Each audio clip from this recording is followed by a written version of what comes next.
YouTube. We got a video. YouTuber. Hold on. Nah. Homicide of a YouTuber. I don't know who this was. I don't remember ever hearing about this. I don't remember hearing about a YouTuber dying in an accident. I don't remember nobody talking about it. I'm lost. We about to find out. We here and we trying to see what's going on. Car is mangled. Holy don't want to look. I don't want to look. Car is mangled. I don't want to look. Holy wait. Oh my gosh. Don't want to look. Look, I don't want to look. Bro. Car is mangled. Wait. I thought the YouTuber died. Oh, damn. I hit somebody. I know. I actually was a fan. Yeah, Wait. Oh, damn. I hit somebody. I know. I actually was a fan. Yeah, He reminded me of you so much. when I get out of here, I'm gonna start a YouTube. Desert Drifter. Wait, hold on. Wait. He reminded me of you so much. When I get out of here, I'm gonna start a YouTube.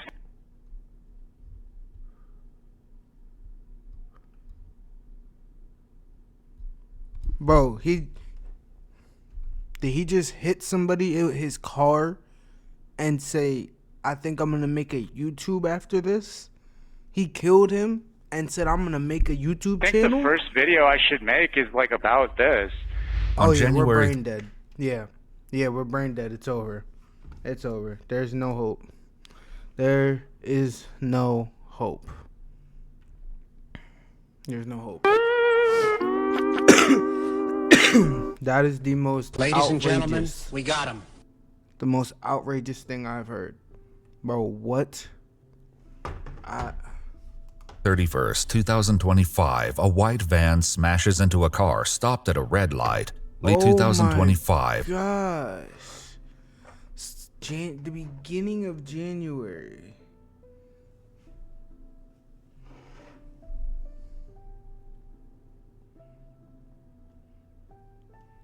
So the beginning of January, oh my gosh. He hit him completely at a standstill. A white van smashed. Oh my gosh, bro. There's nothing you could have done about this. You're sitting there at a red light. It's red. You go look on your phone. You look at your phone real quick, you know. Let me change my song. I'm just changing my song. Boom. That's how quick. Be thankful for every day. Every day you wake up, be thankful. Smashes into a car stopped at a red light, leaving the beloved YouTuber known as Desert. Smashes into a car stopped at a red light, leaving the beloved YouTuber known as Desert Drifter in critical condition. But what first appears to be a tragic accident unravels under scrutiny as disturbing evidence pulls the case in a shocking new direction. And that is almost like it sped up before it even got to him. There was no. You'll see. The following is based on official police records. She said it sped up before he hit the car? Oh, he was having fun. He thought this was bumper cars.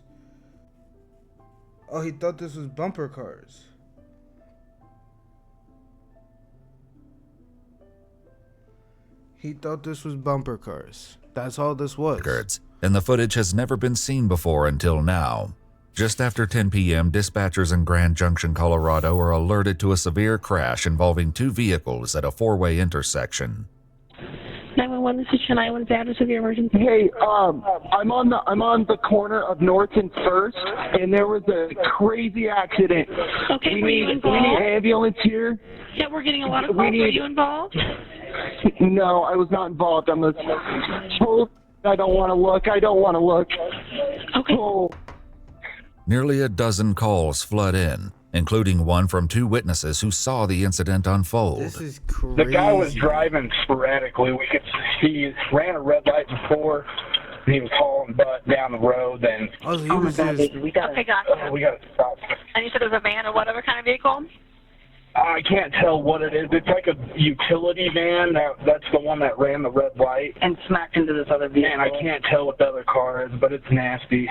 Like a sedan of some kind? Yeah. Something like that, yeah. Damn, that's Officers arrived to crazy. find the white van with smoke pouring from its damaged engine. A second vehicle lies overturned against a building, its frame crushed so badly it's nearly unrecognizable. Oh my God, bro, the entire And with frame of smoke the pouring car. from its damaged engine. A second There's vehicle no lies surviving overturned that, bro. against a building, its frame There's no surviving that, bro. Look, like, you can't even tell what's what. crushed so badly it's nearly You don't even know what you're looking at right now. It looks like he just walked around a block of metal. Like, unrecognizable. Yes. Somebody is trapped in this car. Keep talking to you until they get here, okay? Hello. There they are. See, he's here, okay? He's conscious. He's like responding. Is there anybody else in there with you? There's somebody very, very heavy damage in this car that's upside down. One person trapped inside.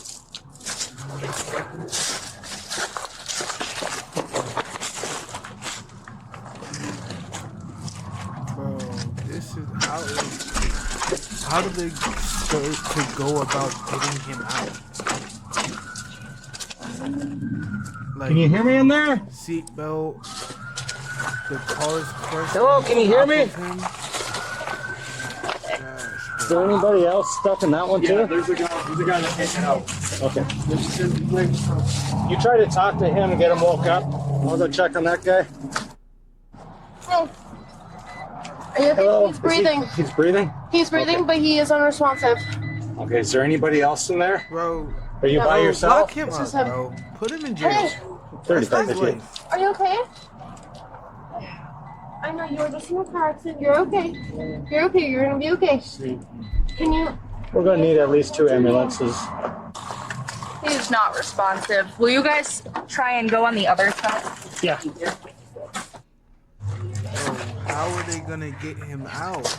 Not gonna be able to get that open. How do you He's breathing. He is breathing. He's breathing. He's unconscious. He's buckled. We're gonna have fire. Get him out. They're gonna have tools on that. He's on the passenger side. Is he awake? Breathing. He's breathing. He's not conscious. He's buckled in there. Copy. Jules! Jules, come on. The driver Jules, of the Jules. overturned car is later identified as Oh my gosh, bro, look at the car. Bro, look at the car.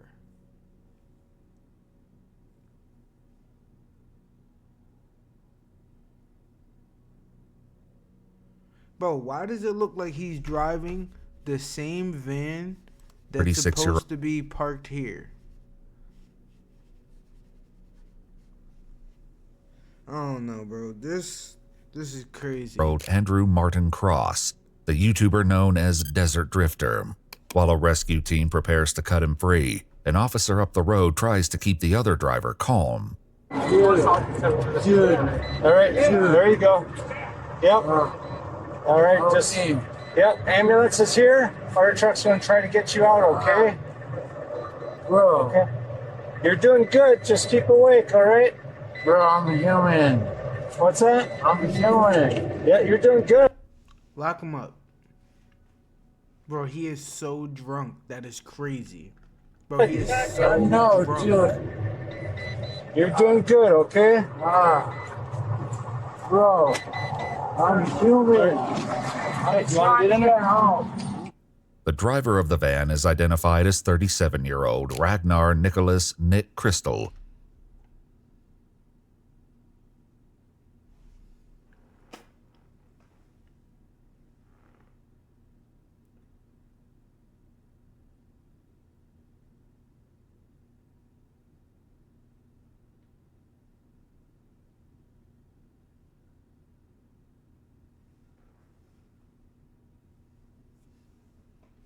a U.S. Army veteran.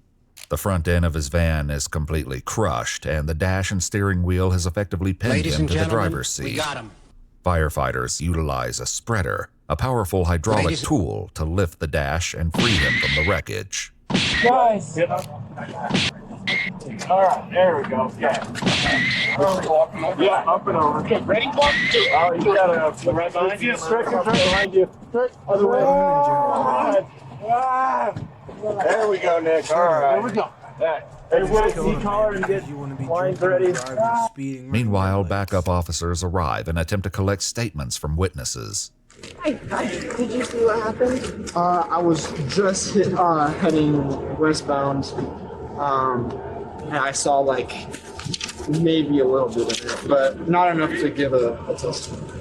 Beside the officer, a bystander records distressing footage of the crash site on his cell phone, which later surfaces on YouTube. I don't know where he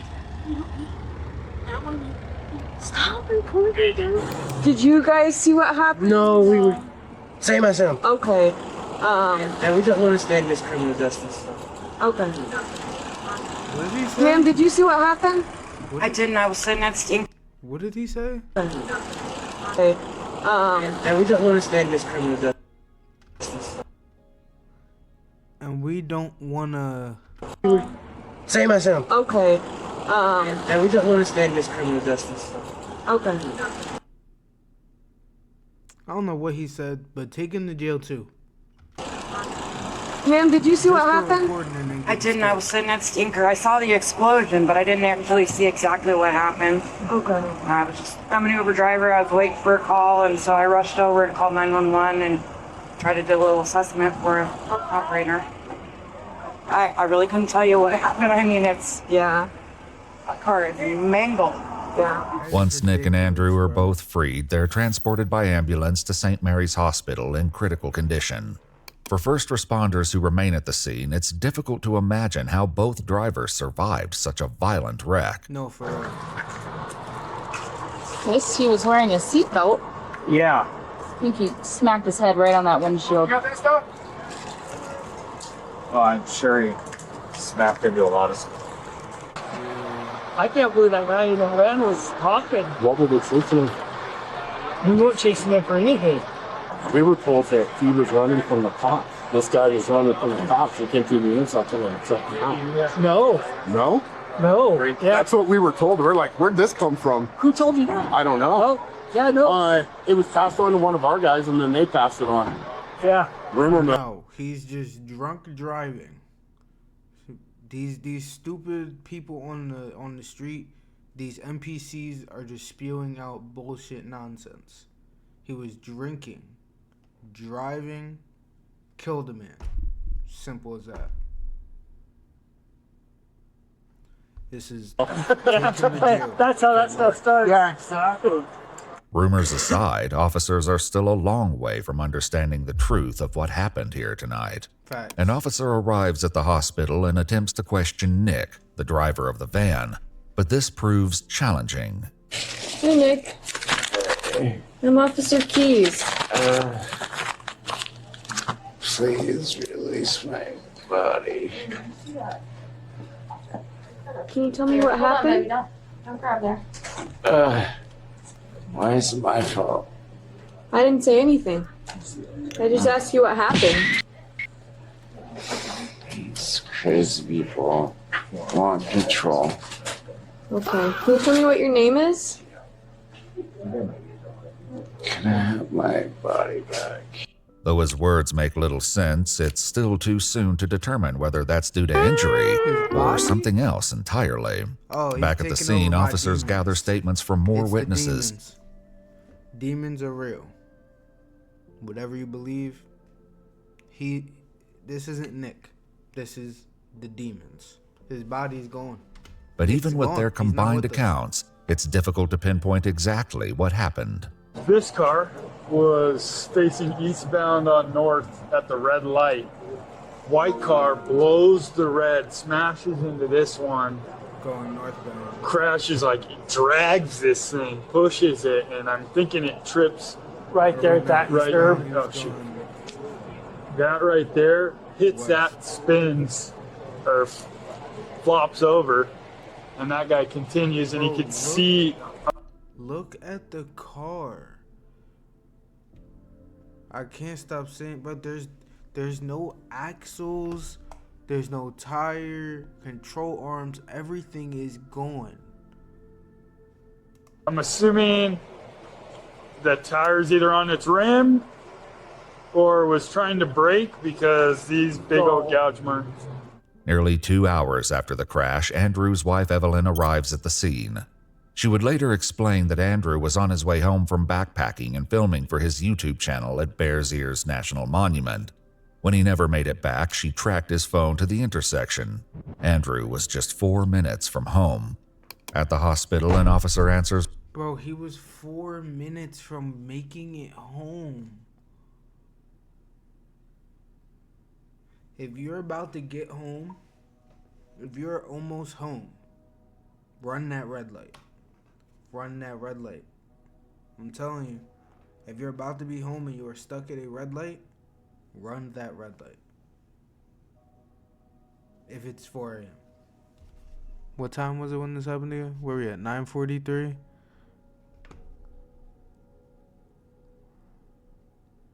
Go back to here. Oh my God, baby. Hold on.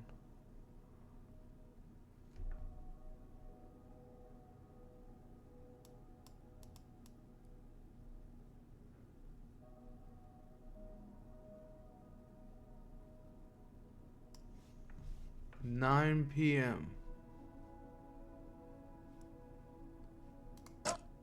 There's some.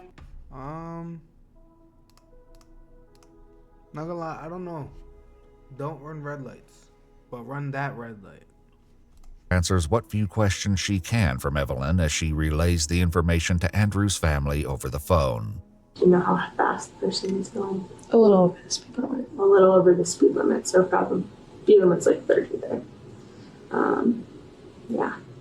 Is there any other information? No, he was going minimum 50. Well, he was going minimum 50.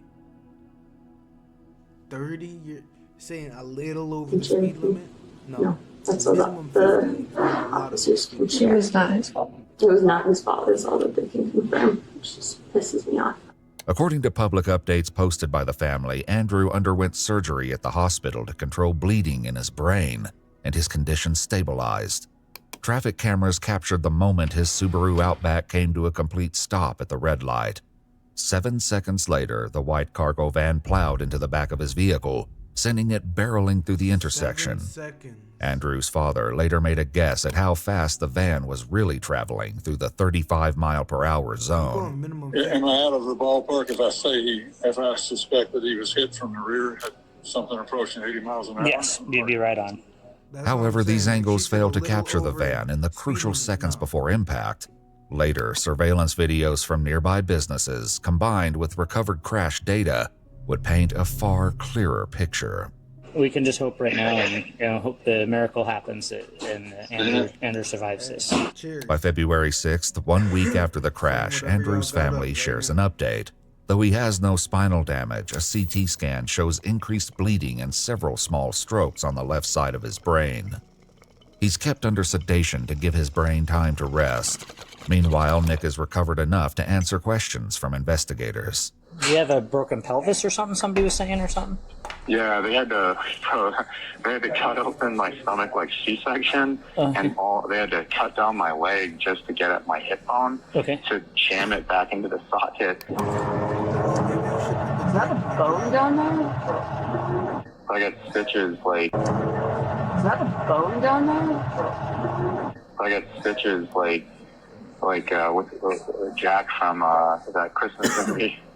Jack the Skeleton, you dumb ass. Oh, wow. So what's the last memory you have, like I said, before the crash? My gas pedal, the mat that's underneath it, I guess got stuck on it. I bent down to pick it off of it. And now he's lying. Now he's lying.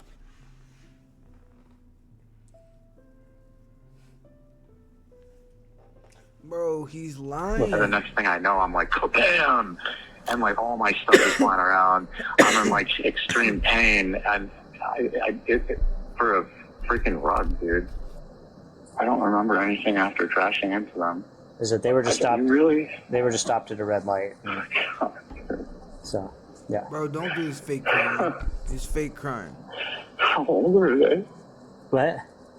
I can't answer that, but close to you, sir.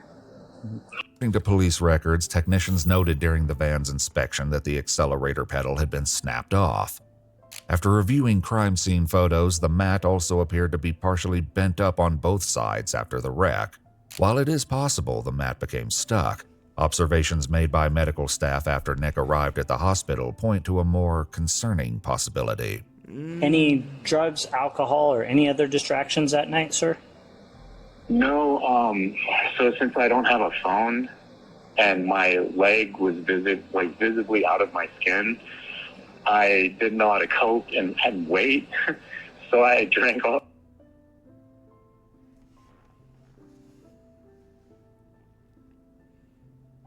Let's hear that one more time. I have a phone and my leg was visibly out of my skin. I didn't know how to cope and wait, so I drank like a bunch of shots just sitting in my vehicle just to try to mitigate with something I'm still struggling with right now. Okay. Did he just say that after the accident, when his leg was visibly out of his skin, he drank shots?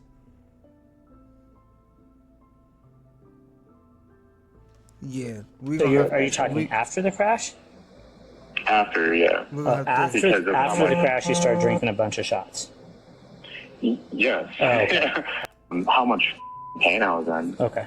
During the van's inspection, a white trash bag was found containing numerous small bottles of alcoholic beverage containers that were either empty or nearly empty.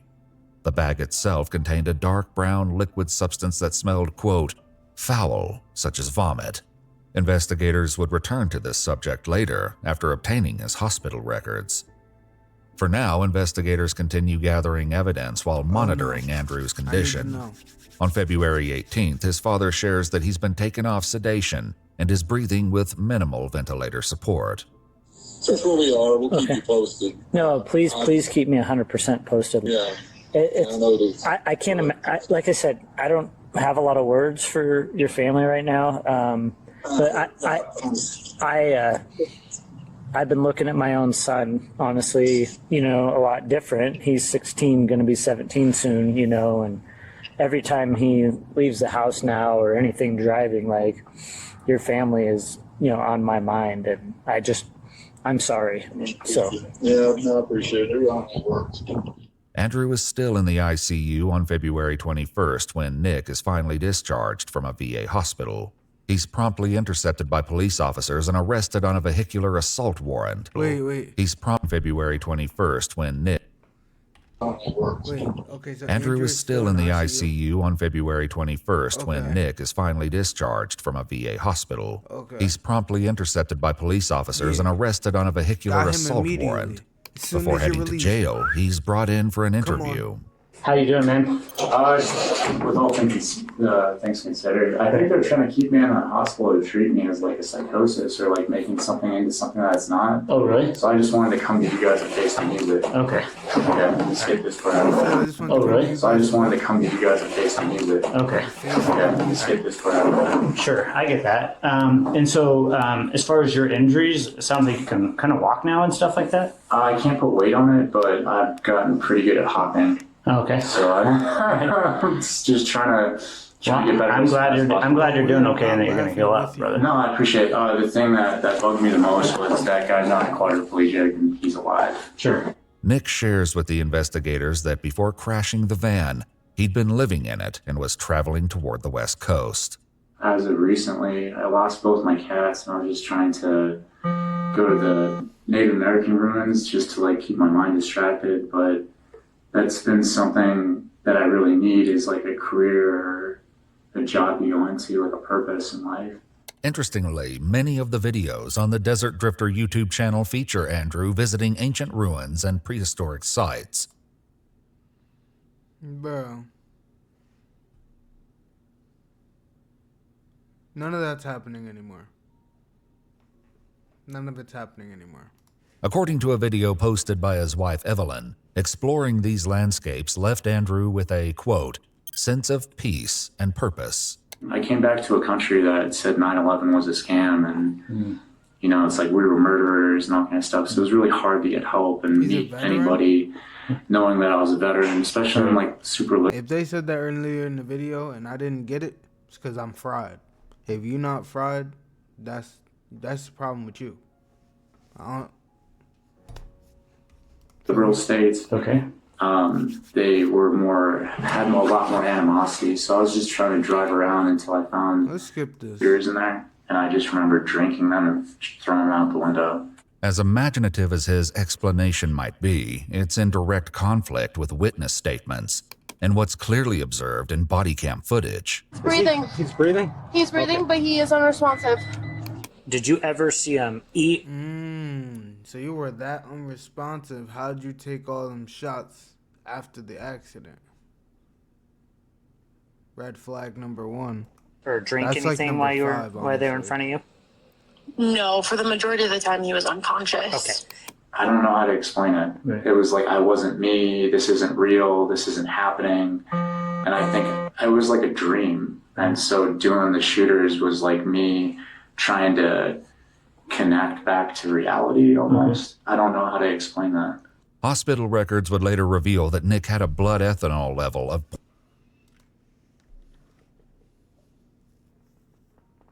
Ladies and gentlemen, we got it. Ladies and gentlemen, Ladies and gentlemen, we got it. Bro, take him to jail. 0.201 when his blood was drawn at the hospital at 1:45 a.m., nearly 4 hours after the crash. Detectable amounts of fentanyl and THC were also found.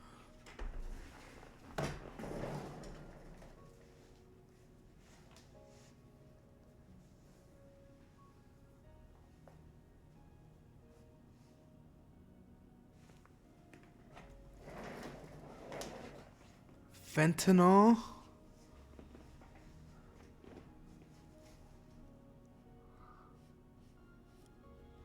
Alright, hold on. Let's read everything. The results showed that his ethanol levels were 0.201. The legal limit is 0.008.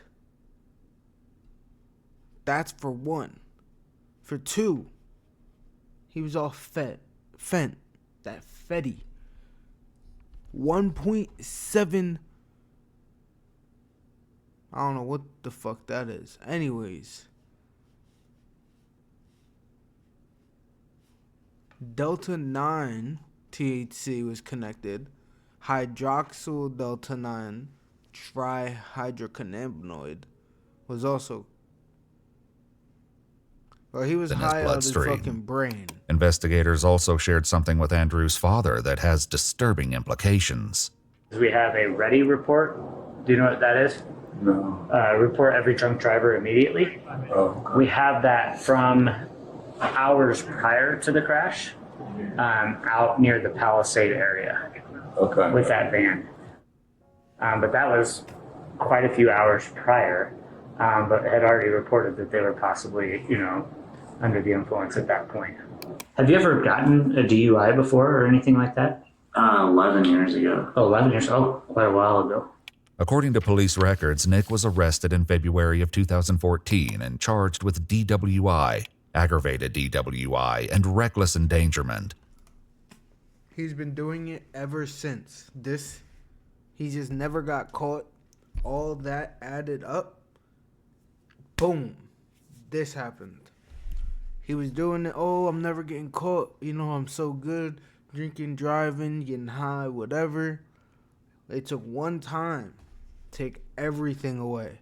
He was sentenced to 3 years of probation. However, the potential consequences this time could be far more severe given Andrew's condition. Bro, if he don't go the to guy life, hit's not a quadriplegic. He's not but dead. if he I have don't no go idea to what his life, status is going to end up being.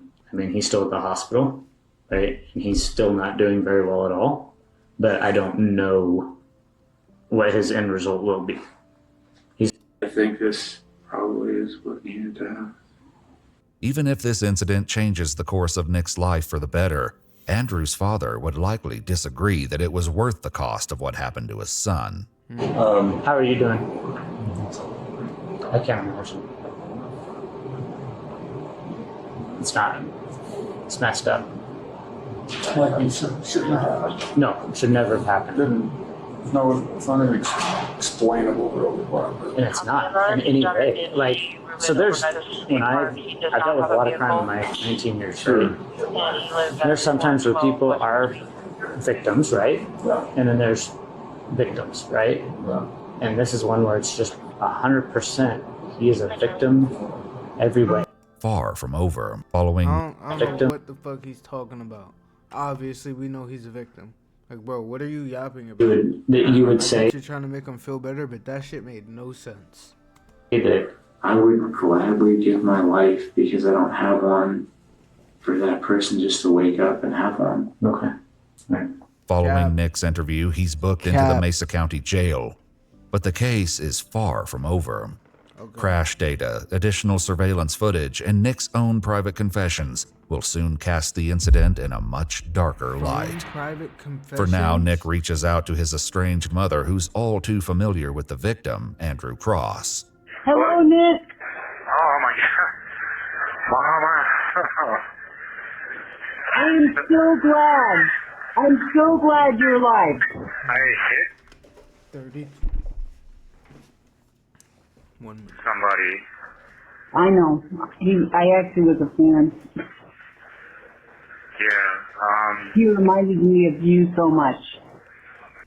Eric and I used to watch his videos. In fact, we were going to go and take trips to some of the places he'd been just to get out and do something. Andrew's YouTube channel, described as exploration and adventure with a historical twist, mainly focuses on solo hiking treks in both well-known and remote areas, often highlighting historical sites and artifacts. While collecting Andrew's belongings from the totaled car, his father shared further details about his son. He was a history major undergrad at Virginia Tech. He started this channel on a whim because he had an interest in the as you know, these refer to them, the ancient peoples that. Why are we blurring the dad out? We've been seeing him. Like what is going on? Related the lands to our west and south here. So he started putting his videos up, and he's in less than a year he had over 400,000 subscribers. To date, his YouTube videos have amassed over 97 million views. I've been doing this stuff for years and never would have imagined that other people would be interested in coming along. 3 weeks after the crash, updates show that Andrew has begun to respond to pain, which his wife Evelyn writes is a positive step in the right direction. Meanwhile, Nick continues speaking to his mom from jail, describing his van life adventures. I was going long-term camping. Mom, I saw the most beautiful things in nature that really, so like, Jesus, Jesus in the Bible, he's like the embodiment of like feminine and masculine. I think that's why he has like a big heart. And in the military, they only teach you how to be masculine. You know, how like feelings are poison and like, talking about your feelings is something gay or whatever. But like, when I was camping, I saw the entire Milky Way, and I was crying for the first time in my life. On February 22nd, Andrew's sister shares that he's developed pneumonia, but continues breathing on his own with little support. They also begin reading him comments left by his fans, who pray relentlessly for his recovery. In a video call recorded from jail between Nick and his sister, they discuss what Andrew's condition means for his case. Yeah, so I guess Andrew's going to make it out of this, which is good. Which is like kind of a godsend, dude, if I'm really being honest with it. Given the type of family he comes from, I don't think they're going to try to, like, really mess you up, man. You know? Well, I think all of this happened for a reason. On February 28th, Andrew's sister Jenna provides another update on her brother's condition. Writing, his responses to neuro exams haven't changed. If anything, they've become less noticeable. The statistics about Andrew's likelihood to have a moderate recovery or even regain consciousness are discouraging. And it seems like the more info we get, the bleaker the picture. As officers visit with Nick at the jail, he requests an update. Is Andrew still alive? He still is, but I don't know that it's looking very good. So I do know he's in extremely bad shape, but you know, his family's there praying for him and stuff, and but I don't know, man. Just to be perfectly honest, I don't want to hear that. If he makes it even, I'm still gonna make a YouTube about that. Yeah. Or something. Do something. Bro, nobody wants to hear you talk about drinking and driving and killing a man who did nothing but explore nature. Nobody wants to listen to that. Just to prevent people, because it's like I can't even sleep. I can't even. Yeah, I think, and you know, I do know of folks that go around and like speak at different, like maybe at I would like to do it while I'm still in and have the kids see me get shackled back up. Yeah. Because it really would teach a lesson. Like, bro, I'm not even joking. Yeah. As Andrew's condition declines and Nick remains behind bars, investigators continue analyzing the evidence. In the week following the crash, officers met with nearby businesses, gathering 2 new angles of the crash. The first offers a wider view of the street, and the audio captures the moment of impact with disturbing clarity. Definitely that.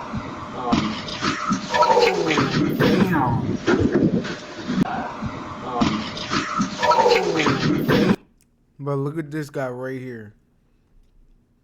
Look at him. Clarity. Like, he's just cooling, just walking. He's scared for his life.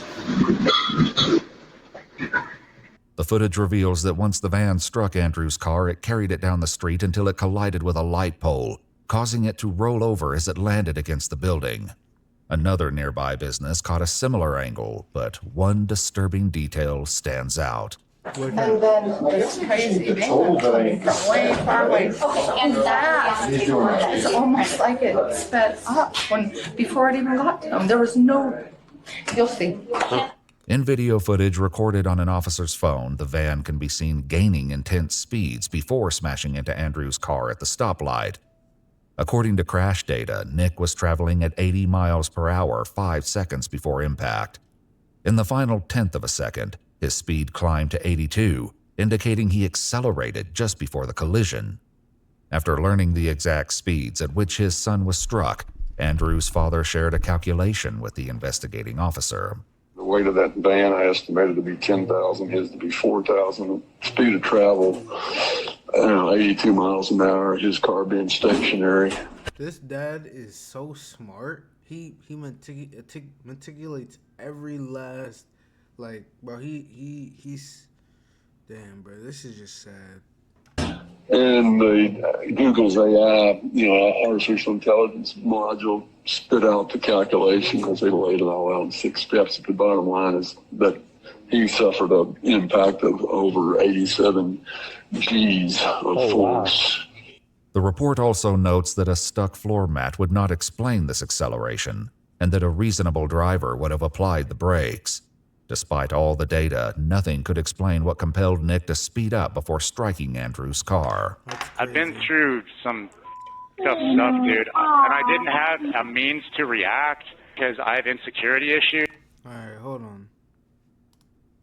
You know, it's like, it was a pretty traumatic 7 years ever since meeting Ross, and instead of doing hard drugs and becoming a criminal, I did everything I could to keep my sanity, and what happened with Andrew was a complete mistake.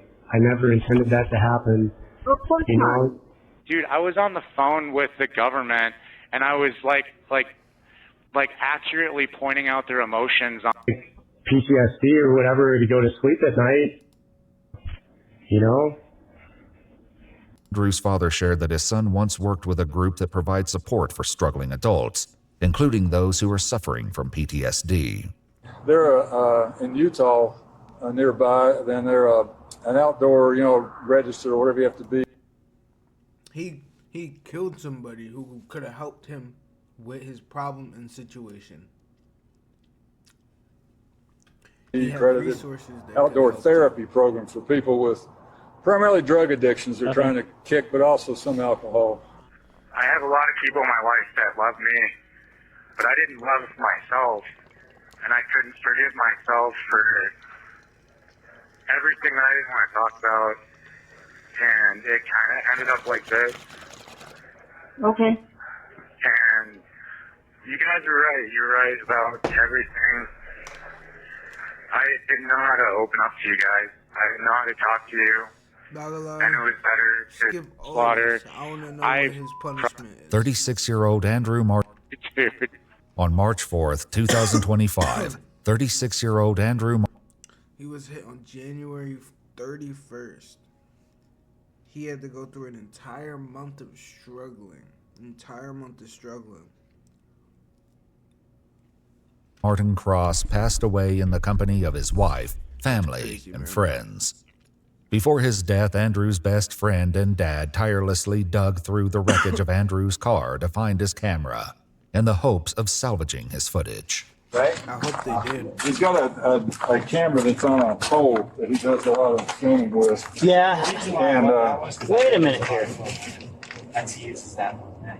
yeah, he uses that. Do you know what it looks like? Yeah, it looks like your body cam. Kind of. On a stick? On a stick. Yeah. Well, the interesting thing is we found in that van earlier, and I wonder if when they were scooping things, if they threw it in there. Probably. Oh, yeah. So wait, just a minute. Let me go over there. Let me see. Oh, it might be. They're missing a 3D camera, and they're describing it as that one that we saw here, John. That 3D one? Get that camera. Cool. Get out that bitch ass van. I think I got it, John. Wow. Get them Yeah, that is that camera. his? That's awesome. Yeah, that's his. Get them that Wow. camera. Heck yeah. That's great. Thanks, guys. Yeah. Miraculously, the equipment was still functioning enough to download the footage. Evelyn uploaded the final adventure of her husband to his YouTube channel in October of 2025. Nothing but shenanigans, my friends. I'm glad you were with me. I could feel your presence. As Nick faces upgraded charges in the wake of Andrew's so death, sad. he recalls a near-death experience in which he was given an unexpected warning. Like, I was at peace, but like, Grandma was trying to explain to me, like, you can't leave a debt unfulfilled, especially when you take somebody's life. Once I pay the price for my crime, which is Andrew, in a court of law, I don't owe any, I'm not a sinner. I didn't, it's like, it's when you do crimes against people and you run away from it, that's when you're a sinner. That's when you're a liar. That's when you're a manipulator. But if you get punished here on earth, then it's settled. On October 8, 2025, Ragnar Nicholas Crystal pleaded guilty to vehicular homicide while driving under the influence as part of a plea agreement. In December of 2025, he was sentenced to 10 years in the Colorado Department of... Bro, that's not enough time. 10 years? So sad, I'm not gonna lie. The fact that he barely had any remorse. He barely cared. I mean, technically he did, but the only thing he cared was his self being freed of all sins. Like, what the fuck are you talking about? Then 10 years, not enough. Send him life. 50 years, 60, 70, 80 years. That's ridiculous.